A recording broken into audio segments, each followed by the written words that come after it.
اللهم صل وسلم على سيدنا وحبيبنا وشفيعنا سيدنا محمد وعلى آله وصحبه أجمعين.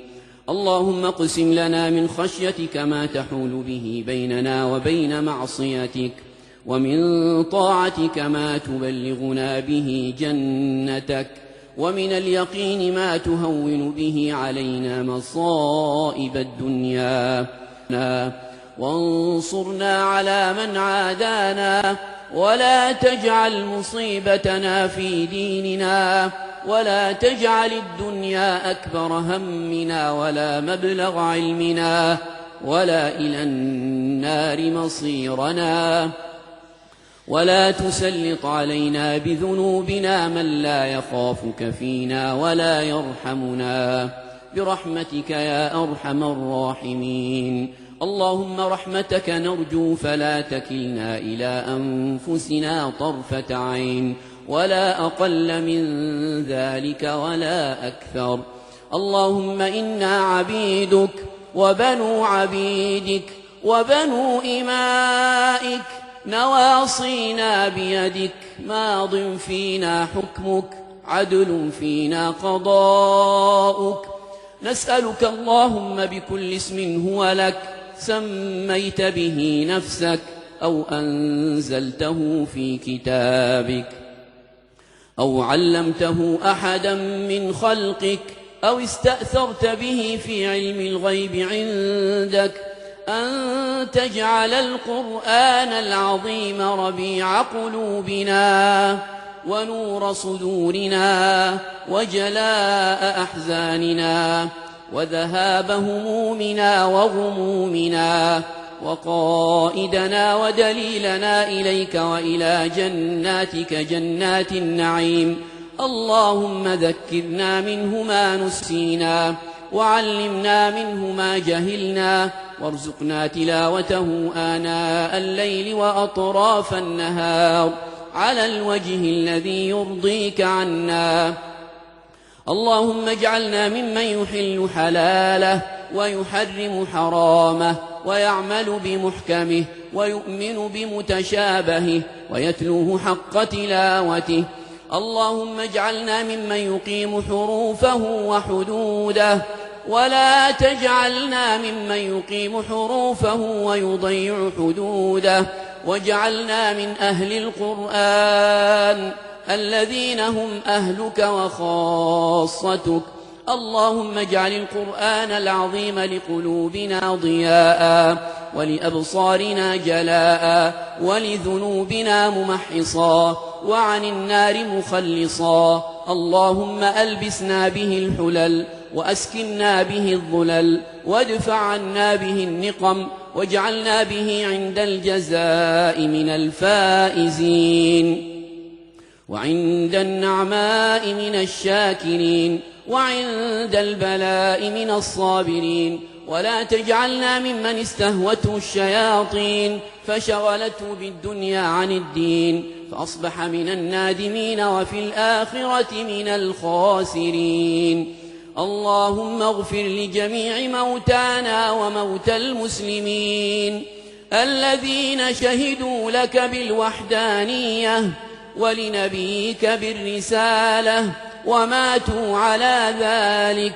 اللهم اغفر لهم وارحمهم وعافهم واعف عنهم وأكرم نزلهم ووسع مدخلهم واغسلهم بالماء والثلج والبرد ونقهم من الذنوب والخطايا كما ينقى الثوب الأبيض من الدنس. اللهم وجازهم بالحسنات إحسانا وبالسيئات عفوا وغفرانا حتى يكونوا في بطون الألحاد مطمئنين وعند قيام الأشهاد من الآمنين. اللهم وارحمنا إذا صرنا إلى ما صاروا إليه تحت الجنادل والتراب وحدنا. اللهم ارحمنا إذا غسلنا أهلنا، وارحمنا إذا كفنونا، وارحمنا إذا حملونا على أكتافهم وساروا بنا إلى قبورنا وأغلقوا علينا بابها. اللهم فاجعلها روضة من رياض الجنة ولا تجعلها حفرة من حفر النيران. اللهم إلهنا، هل في الوجود رب سواك فيدعى؟ أم هل في الملأ إله غيرك فيرجى؟ أم هل من حاكم غيرك فترفع إليه الشكوى؟ إلى من نشتكي وأنت الكريم الساتر؟ أم بمن نستنصر وأنت المولى الناصر؟ أم بمن نستغيث وأنت المولى القاهر؟ يا من هو الأول والآخر والظاهر والباطن، يا حبيب المحبين، يا جليس الذاكرين، يا أنيس المنقطعين، يا من هو عند قلوب المنكسرين،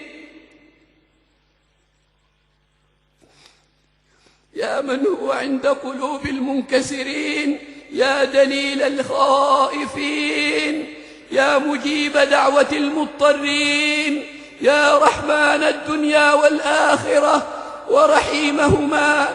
يا الله، يا رحمن، يا حنان، يا منان، يا كريم، يا حليم، يا غفور، يا شكور، اعتق رقابنا أجمعين من النيران. اللهم اعتق رقابنا أجمعين من النيران. اللهم اعتق رقابنا ورقاب آبائنا وأمهاتنا وأزواجنا وأبنائنا وبناتنا وإخواننا وأخواتنا وجميع أقاربنا وأساتذتنا وعلمائنا ومشايخنا ومن أحبنا فيك ومن أحببناه فيك ومن أوصانا بالدعاء ومن أوصيناه بالدعاء. اعتق رقابنا أجمعين من النيران. اللهم إنك تسمع كلامنا وترى مكاننا ولا يخفى عليك شيء من أمرنا. نسألك مسألة المساكين ونبتهل إليك ابتهال الأذلاء من خضعت لك رقابهم وذلت لك جباههم ورغمت لك أنوفهم وفاضت لك أعينهم. اللهم اجعلنا ممن ينادى بأسمائهم في الآخرة على أبواب الجنة الثمانية: أين فلان ابن فلان؟ لقد فاز فوزا عظيما، أدخلوه إلى رضوان الله والجنة. ولا تجعلنا ممن ينادى بأسمائهم على أبواب جهنم السبعة: أين فلان ابن فلان؟ لقد خسر خسرانا مبينا وضل ضلالا بعيدا. خذوه فغلوه ثم الجحيم صلوه. اللهم باعد بيننا وبين النار كما باعدت بين المشرق والمغرب. اللهم حرم بشرتنا على النيران. اللهم إن جلودنا لا تقوى عليها. اللهم إن جلودنا لا تقوى عليها. اللهم إن جلودنا لا تقوى عليها. اللهم اجعل اجتماعنا هذا اجتماعا مرحوما، واجعل تفرقنا من بعده تفرقا معصوما، ولا تجعل فينا ولا منا ولا معنا شقيا ولا مطرودا ولا محروما.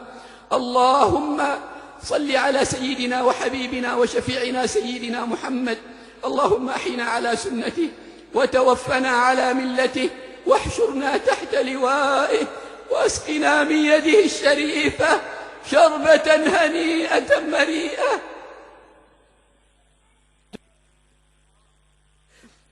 شربة هنيئة مريئة لا نظمأ بعدها أبدا. اللهم ارحم إخواننا المسلمين المنكوبين المظلومين في فلسطين وفي كل مكان. اللهم ارحم ضعفهم واجبر كسرهم. اللهم وارحم إخواننا المسلمين في العراق وفي أفغانستان وفي الصومال اللهم احقن دماءهم يا رب العالمين، اللهم احقن دماءهم يا رب العالمين، واحفظهم من بين أيديهم ومن خلفهم وعن أيمانهم وعن شمائلهم ومن فوقهم، ونعوذ بعظمتك أن يغتالوا من تحتهم. ربنا ظلمنا أنفسنا وإن لم تغفر لنا وترحمنا لنكونن من الخاسرين. اللهم احفظ أبناءنا وبناتنا في هذه البلاد خاصة، وفي بلاد أوروبا عامة، وفي بلاد الدنيا كلها يا رب العالمين. يا مغيث أغثنا، يا مغيث أغث قلوبنا بالإيمان، يا مغيث أغث قلوبنا بالإيمان، واجمع كلمة المسلمين على الحق يا رب العالمين، وألف بين قلوبهم، وأصلح ذات بينهم، واهدهم سبل السلام، وجنبهم الفواحش ما ظهر منها وما بطن، برحمتك يا أرحم الراحمين. وصل اللهم وسلم على سيدنا وحبيبنا وشفيعنا سيدنا محمد وعلى آله وصحبه وسلم.